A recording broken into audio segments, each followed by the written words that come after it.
Hello everyone. In this video we will see how we can write the recurrence relation for any given program and how we can find the time complexity of that recurrence relation. So let us see. So let us assume this program is given to you and how we can find the recurrence relation or how we can write the recurrence relation for this given program. So see, let's suppose now let us assume for this program or this this is program and let's say for an elements problem it takes t of n time to solve the n elements problem, correct? So let us assume this is taking t of n time for solving the n elements problem. Now then if you see, so this is what simply one comparison will always take order of one time. Now you need to see each and every statement, then you can easily find the time complex recurrence relation. Now see, so this is nothing but let me replace these two statements like this. So it is nothing but I can simply write b equal to, so this could be written as a of root n. Yes. Now see, so these two statements I can simply merge like this. Now if you see these two statements, so I have written these two statements in this form. Now so this, if this is solving n elements problem in t of n time, then how much time it will take? Means it is solving root n elements, then it will take t of root n time. So this will take t of root n time to solve the root of n elements problem. Now so it is what simply this is nothing but the written statement, so it will take order of one time, correct? Now so we have written so this is constant time, this is also constant, so let us add the constant time. So this is constant time, correct? So for this given program, so this is what the recurrence relation. Now how we can solve this recurrence relation? Because this, can I apply master theorem? Not now, we cannot apply master theorem because b value is what in this case? B value is what? B value is nothing but 1. But we have seen this case, if any recurrence relation contains root n operator, then we can convert that recurrence relation in the form of divide and conquer. So let us convert this into the form of divide and conquer. So what we will do, first we will assume n equal to 2 raised to power k, n equal to 2 raised to power k.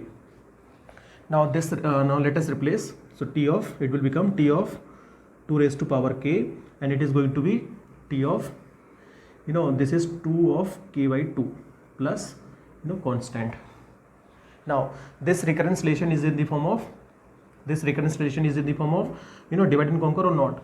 So this is still not in the form of divide and conquer, correct? Because this this is not actually t of n. So let us convert in the step number, this is step number 1, and in step number 2 we are going to assume t of 2 raised to power k equal to s of k, correct? So if we replace this value in this given equation, then it is going to be s of k equal to s of k by 2 plus c. Now so this is what the divide and conquer form. Now you can apply master theorem in this equation. Let us assume equation number 2, correct? Now a value is what? A value is 1 in this case and b value is 2. Can I apply master theorem? Yes, now I can apply master theorem. So let us calculate n की power log a base b. But see, in this case I cannot calculate n raised to power log a base b. Why? Because if recurrence relation is in the form of n, then I can calculate n raised to power log a base b.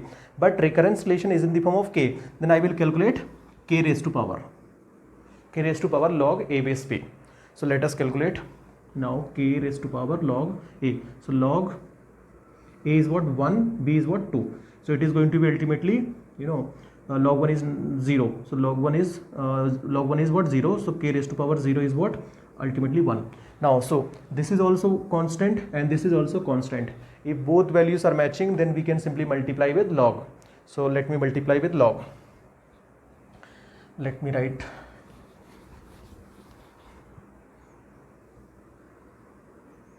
Now so time complexity is going to be, time complexity is what? T of s of k equal to theta of so this is also constant, this is also constant, so simply log of k or n. So recurrence relation is in the form of k, so we will write log k.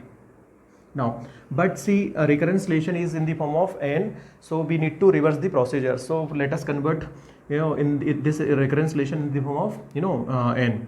So what we will do, we will simply replace t of 2 raised to power k equal to s of k. So let us replace s of k by 2 raised to power k. So it is going to be 2 raised to power k, and this will be still in the form of k, so it is going to be theta of log k only, log k. Now then we have assumed one more thing, so let us replace 2 of k by n. So t of 2 raised to power k is nothing but n. Now theta of log, now what is the value of k? If you calculate from here, so k is nothing but log n. So log n, so this is what? Log n. So this is what the recurrence, this is what the time complexity for this given recurrence relation. So first, how you can write the recurrence relation? You can write the recurrence relation by saying each and every statement, what each and every statement is doing. Then you can simply, first you can write the recurrence relation. Then after writing that recurrence relation, you can solve the recurrence relation in order to calculate the time complexity of that given recurrence relation. So let us write the recurrence relation for this given program. So let's see this is what function calling of n elements. So let's suppose n elements, now in order to solve the n elements problem, it takes t of n time. It takes t of n time in order to solve the n elements problem. Now see, if you see, this statement is simply, comparisons. It is, we are comparing, so comparison will always take order of 1 time. So order of 1 time. Correct. Now, so in the else part, if you see in the else part, what there is two function calling, DA of n by 2 elements and DA of n by 2 elements. So it is also solving the n by 2 elements problem, and this is also solving the n by 2 elements problem.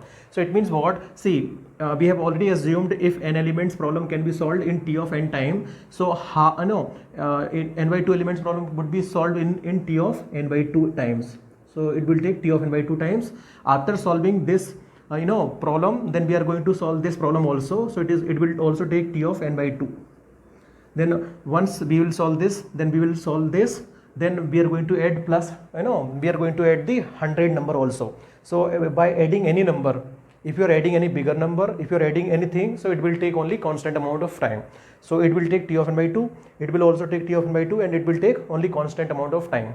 So anything which, if you want to add anything, so always it will take only order of 1 time. Adding means what? Only order of 1 time. So it is going to be t of n by 2 plus t of n by 2. So t of n by 2 plus t of n by 2 plus, now this constant time, this is also constant time, and this is also constant time. So let us add, so this is c. So if you simplify this, it is going to be t of n equal to 2t of n by 2 plus constant. Now, so this is what the recurrence relation for this given program. Now, so you can simply apply Master theorem. So Master theorem, if you apply, so what is the value of a in this case? A is what? 2, and b is what? 2. Now, so we need to calculate simply n raised to power log a base b. So a is what? 2, and b is also 2. So it is simply n. Now, if you compare this n and this value, so which one is greater? Obviously this one is greater. So time complexity is order of n. Whichever is greater, that will be the time complexity. So for this given recurrence relation, time complexity is order of n.